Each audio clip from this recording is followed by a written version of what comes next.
Most of us pay our taxes. We have to. But many multinational corporations and criminals don't, or not enough. It's been estimated that every year €1 trillion are lost to tax fraud and tax avoidance. That's about €2,000 for every EU citizen. That means it is the same amount what are all our collective public deficits together, or what we spend in the healthcare in whole EU. Or it's 6 times the EU budget. Think about what we could do with that in terms of beating the recession, in terms of particularly youth unemployment, supporting young people back into jobs. It's a scandal. It's a scandal of lost resources, and we have to get the money back. EU lawmakers want to rein in tax evasion and avoidance schemes.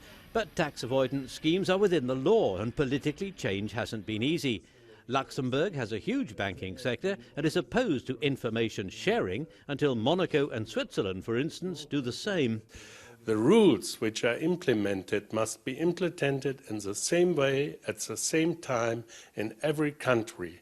And this is the only reason why Luxembourg is saying we don't want to widen the scope of the EU Savings Directive before we does not know what other countries are willing to do.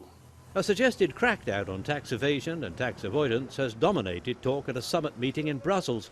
Although many feel that any solution must be global, the EU cannot do it alone. But it can make life more difficult for big companies that don't pay their share.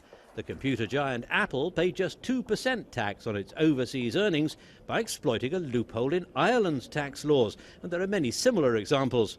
Measures like excluding tax-dodging companies from public contracts and state aids may help, but it won't cure the problem. À partir de quand l'humanité sera-t-elle parfaite? Elle ne sera jamais parfaite. Ce qu'on peut faire, c'est réduire les marges d'erreur, c'est réduire les possibilités de fraude, mais ne nous faisons pas d'illusions. Le problème, même s'il sera diminué, subsistera d'une certaine manière.